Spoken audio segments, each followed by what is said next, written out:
What's up, guys? Jimmy here. Never said that in a long time. First off, thank you guys for 500 plus on this channel. 500 of you, mostly probably all 500 of you are straight up from my other channel, so thank you guys for stopping by and subscribing, helping your boy out. This channel, you know, I don't really care too much if these videos get views and such. I just want to post them and share them, get them out in the world, help out one person. And if they get views, then that's cool. I just don't want them to affect my main channel, so. As y'all heard me say before, we'll leave it at that. And let's talk about what I'm doing today. So I got my gauge cluster out again. And what I'm going to do today is swap out the ammeter for a voltmeter. And we're going to make it look as stock as possible. I'm taking out all these perimeter screws. These are 1/4 inch head. So, maybe they'll give you just a quick little reference point to start off of.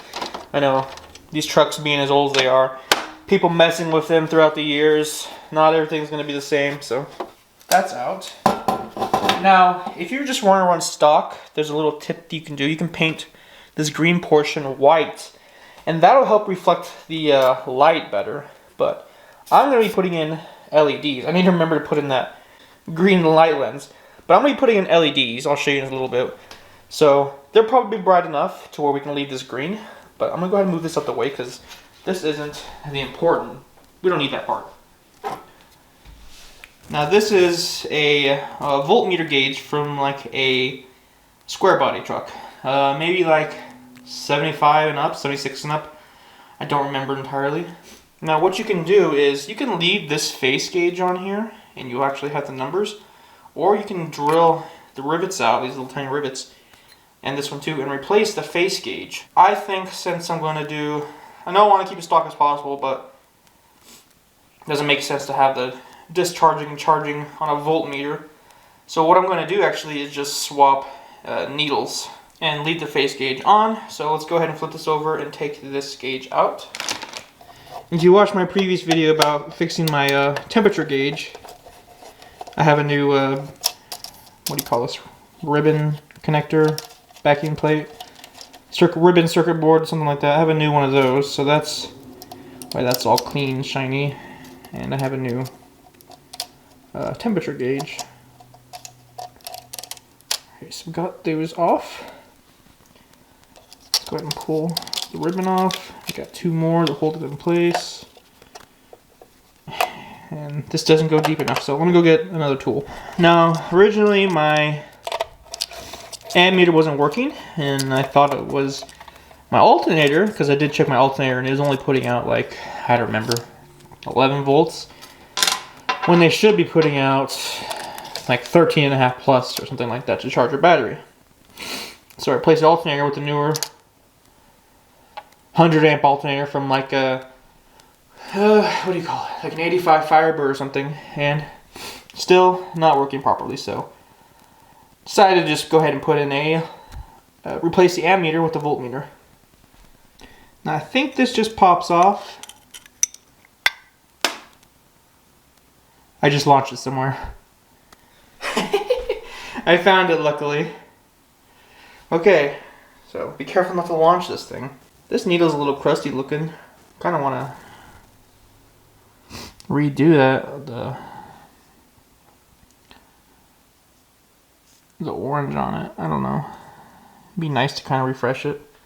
Alright, so this hole right here is a little tight. I can't really get it on the new voltmeter.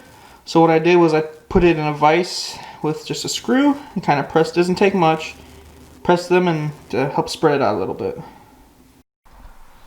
Alright, so I've started this video over because I ended up going through a different method, but today I installed a voltmeter in place of my ammeter inside my gauge cluster. So what I did was I got a voltmeter gauge from like a 76 and up square body truck. I ended up drilling out these little tiny rivets and then drilling out the little tiny rivets on my previous ammeter, took the faceplate off and put the old faceplate on the new base right there. And I did it using the really tiny screws, as you can see. So there's a nut behind them.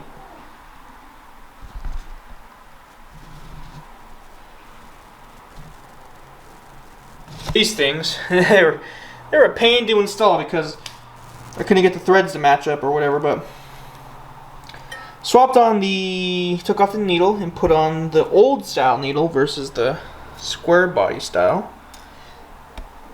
So there's that. Now for the back side, the wiring is real simple. You just have to drill one extra hole for this post. So I drilled an extra hole for that post. And then I put a nut down below it just to kind of raise it up a little bit, and then the wire, and then another nut. So there to there for ground, and then your positive to right here to read your voltage in your truck. And this is just 16 gauge wire. I also put in some LEDs, and your gauge cluster is only lit up by 4. So this one, this one, this one, and this one are for the lights. So I put in some LEDs, and right here you have a choice to either bend this back and keep it or cut it off. I went ahead and cut it off because you don't need it. And then I put some tape below it and then taped it down. So now got the stock appearance of a ammeter, but it's a voltmeter. So let's go ahead and go test this out in the truck right now. Alright, so I have the gauge cluster kind of just plugged into the truck just to kind of test it. And let's see, based off my needle position, where this goes.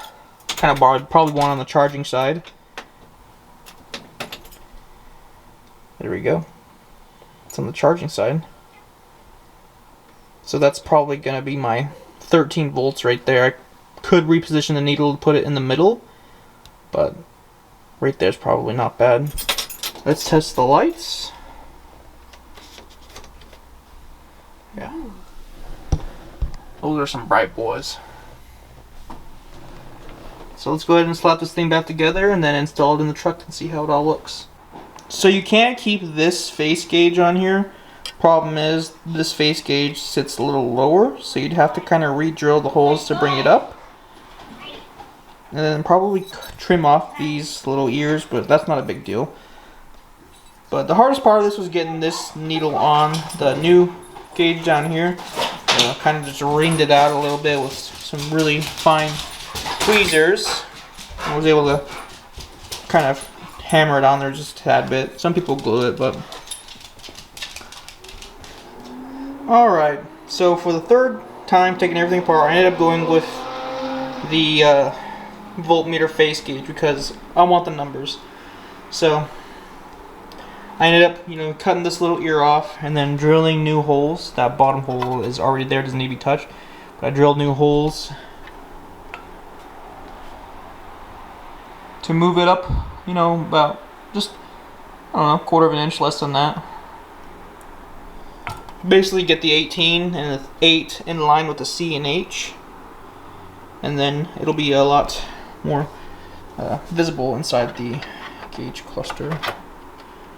This sitting in there kind of nicely. There we go. So it's sitting in the gauge cluster now, and it's nicely in line with everything. And I got the original needle, so there's that. Here's the square body needle. And that's about where I had to plug the needle in to get it in line with about what the battery read. The battery read about 12.4. So when I plug it in, it's a little less than the 13, which is pretty good. Alright, got everything hooked up. Let's go ahead and test out these LEDs. Woohoo! Oh my god. That is so much better. Holy crap. You could barely tell they were on before, even at night. Got a little bit of a green hue to it because the panel behind it is green. If I were to paint it white, it'd probably be more white, but I like it like that. It looks good. I also added a festoon in here, a festoon LED. So that's quite a bit brighter. than the regular halogen or incandescent, whatever it's called. Yeah, that looks way better. Alright, let's go read what this voltmeter's reading. We're sitting at 12.2 on the battery. So we turn it on, accessory. Let's see what we get. Less than 13.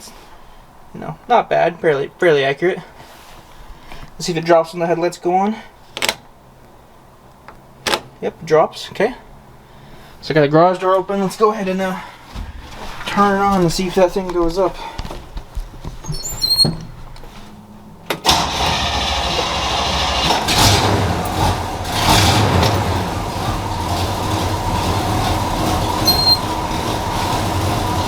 Looks pretty good. Past 13.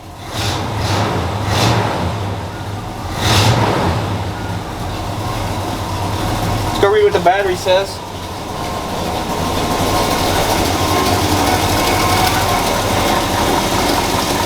.6. We're at hard to say. It looks pretty good. You know, you're not going to get dead on, but that looks all right. So overall, that was a really easy project. Honestly, the hardest part was deciding what combination I wanted to go with. New gauge, new needle, old gauge, old needle, new face, old needle, whatever combination. I ended up going with the old needle,